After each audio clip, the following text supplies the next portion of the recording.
What's up, guys? We are back with another review, taking a look at a PremiumDNA Earthworm gym figure. Now, I know a lot of folks have gotten a hold of Earthworm gym figures, for better or worse, from AliExpress. I don't have any of the actual mainline stuff yet. This is the ToyCollectr exclusive. So it comes with a slipcover that's got Jim there on the front and the back, and it just says Groovy, you know, and it's pretty normal stuff for Earthworm Jim. But the slipcover comes off, of course, and then you've got kind of a pretty standard box for the line. So you've got the figure in the window, you've got some artwork of this particular variant, which is the green suit, and then the product shots on the back. You've got cross-sell on the side, as well as some more artwork and kind of a little bit of a bio on the other spine. So I'm pretty excited about this. You know, I do write reviews for ToyCollectr, so it's kind of cool that they have an actual exclusive figure. This one is based on a vintage figure also, so, you know, it's toys based on toys kind of a thing. So let's do it. Let's pull them out and take a look.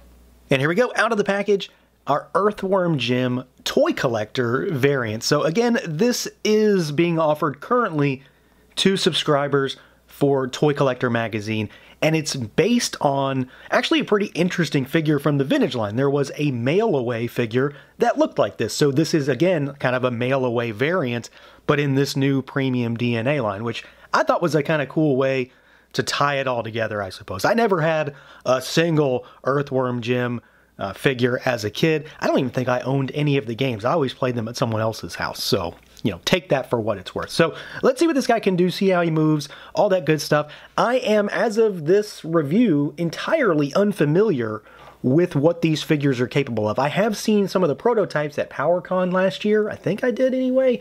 And, you know, I've seen them, but I've never really messed with them to know exactly what they're capable of. Obviously, Jim is a very weird thing. He's got odd proportions, and, you know, he's a worm inside of a suit. So you've got a head that is on a ball peg. I have seen people break this, so be careful. It is obviously very, very spindly, but it does have pretty good range. Like, it twists, it shimmies all the way around, and then you've got movement up and down, side to side, so you can get him to cock his head, you know, around like that. And it does seem to move okay. I'm not concerned about him yet, but at the same time, I'm kind of trying to be cautious with it. Arms go out at the shoulders. They swivel, of course. You've got a bicep swivel, double jointed elbows. They're big and bulky though, so you still only get about 90, but they work pretty well. You've got hinges, you've got rotation at the wrist. The one area on this figure that I'm a little annoyed by is the torso, because, well, he has a diaphragm cut, but it doesn't exactly work. So you can get him to sort of cock side to side, but he doesn't really have much forward or backward. And it's because of these straps. Like, he's connected from top to bottom. And you can also see that, like, he's just connected via a straight peg here, really. And I don't exactly like that. It does twist, and it does allow you some tilt side to side. The tilt's actually pretty good. I'm just kind of worried that I'm going to stress this stuff, because it does not allow for the torso to really move all that well. The upper torso, I should say. So that's kind of a bummer. Legs go out. This one goes all the way out. This one not, because of that holster, which has nothing in it. Legs kick forward, they kick backward slightly. You do have a thigh twist up here, and he does have double jointed knees, which go back a good bit. They're, of course, very, very spindly. Again, the legs on this guy are super tiny, so be careful with him. And then you've got hinges, and you've got rocker, really good rocker, actually, at those ankles. But again, that's another really, really tiny joint, so just watch out. I was honestly really concerned before I ever messed with him how he was going to stand, like what was the balance going to be like. And honestly, I don't really have any issues. He is top heavy, but not in a sense that it's hard to move him or pose him. He stands really well, despite the fact that he has those tiny little ankles. My only real negative is just the limitations at that torso, but I'm still having a lot of fun posing him around anyway. Now, as far as the overall look and feel, I mean, I think they got it on this one. I'm really happy with the visuals here.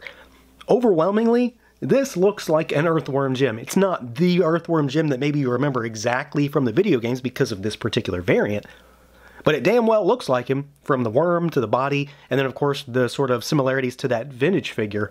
I really like the goofy proportions here. Earthworm Jim has always been, I mean, he's just an odd thing, right? He's a worm inside the suit, and then he has these weird spindly legs with the big muscly torso, but I think he looks really good. I'm happy with it. Again, I'm not the biggest fan of this design where this piece is connected to this piece. I kind of wish that, you know, I kind of wish it was something else just to help things move a little bit more, because the capabilities are there, but I'm worried I'm going to break him. He does look good though. Paint is pretty clean and crisp, and he is pretty well painted from top to bottom. Like all that green is painted, the white is painted, all that kind of stuff. You've got like green that are in these actual sculpted lines on the little boots there, just to kind of make things pop a little bit. I think it's all really going to be about the head sculpt though, ultimately, especially when it comes down to just comparing this to other figures, because it's a pretty normal body otherwise. It's a humanoid body, but then he's got this weird noggin sticking out of here, and this is the only head we get on this figure. The other figures do come with extras. I believe there's a head pack also, or accessory pack, so you get this sort of like stoic, curmudgeonly kind of look. So you've got one enlarged pupil, you've got one tiny pupil, you've got the little scowl going on the eyebrows, or whatever you want to call the things around his eyeballs, and then that sort of lip curl going on. He's got the little crooked worm head up there, which I do really like. He does have the backpack on there. This seems to be attached to him. It's kind of listed as an accessory on the box, but it doesn't seem to be removable in any way. It is in there, and I'm not going to ruin him by trying to take it off because it's going to stay there anyway. But I think the head looks terrific. Paint's pretty clean and crisp. There's some shading on the body. And in general, it just looks like Earthworm Jim. You know, it's a green-suited Earthworm Jim. He's kind of nice form factor with this weird upper body, lower body situation. And I really like the expression on the head sculpt. I like the paint up there. Eyes are really clean and crisp. And again, you know, something kind of cool about just having this. Like, this is a really nice looking interpretation of that vintage figure. Now, as far as some size comparisons go, honestly, I'm not really sure how big he should or shouldn't be. I think this works okay. I'm not really upset about his size. So we've got a Marvel Legends here on the right, X-Men 97 Bishop for, you know, kind of a standard-ish Hasbro comparison. And then we've got one of the PremiumDNA Battletoads here on the left. I think this is okay. I mean, someone correct me if I'm wrong, if he's too small or too big or whatever. He's a worm. I'm okay with where he is right now. Let's do some other lines. So let's move this guy aside.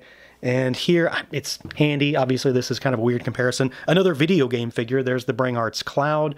Let's move Bishop aside. And here is a Mezco Turtle. There's Leonardo. And let's do a Mythic Legions because, I mean, I can't not typically. Here is Sir Ignatius. There's a 1.0 figure for, you know, standard Legions comparison. And then let's do one more. Here's an Ultimates, and this is obviously way bigger, but there is the Thundercats Mongor. So Jim isn't huge. He's also not tiny, but I think he's going to fit in okay just by virtue of what he is, you know, spacey, alien, worm thing in a suit. You should be able to fudge him in pretty much anywhere. Now, as far as accessories goes, this particular variant doesn't really have a whole lot. This is kind of a bare bones release by comparison, I believe. So you really just get kind of the basics for Jim. You do get some extra hands, so he's got fists on him in the box. You get a set of trigger finger hands with vertical hinges, and then you get a set of splayed finger kind of style posy hands as well. He does include his little blaster, and this is done up similarly to how this was on the vintage variant figure. It's just sort of a standard army green ray gun kind of thing with no other real accents, but I believe this is pretty close to that vintage figure. And then you also get a little pack-in buddy, which I believe was pretty normal for the vintage line too. You get Snot here also, again, just done up in a sort of army green kind of color scheme. It matches that gun. And this is just a little slug figure, nothing too crazy about him. But he does come with, you know, kind of all the basics for this particular version. I suppose if you're going for the entire line, you're going to have other options as well from some of the other figures and packs and things like that. But for this particular version, just kind of the basics. So yeah, overall, I'm pretty happy with this guy. You know, again, I'm not a big diehard Earthworm Jim fan, never owned a single game, but I played the hell out of them at friends' houses as a kid, so this is still cool and does hold some nostalgia for me. This particular variant really doesn't in that regard, because I never had this figure as a kid. I never had any of the figures, but I do know the history here, and I do like that. I like the idea that that mail-in has now been turned into sort of a modern-day mail-in with this subscriber variant for the Toy Collector magazine, which I think is just cool. He looks good, he moves pretty well, still not the biggest fan of that torso, but overwhelmingly, I'm happy with this figure. It's a cool looking Earthworm Jim variant. He's got a handful of accessories, again, not a ton, less than some of the other figures, but that's kind of what they're going for with this particular variant, and I like him. I'm happy to have this guy on the shelf. He's going to go well with Battletoads and some of the other PremiumDNA stuff, alongside just other weird stuff too. So that's going to do it for this look at the PremiumDNA Toy Collector exclusive Earthworm Jim. Let me know what you guys think. Feel free to like, comment, subscribe, and share, and until next time.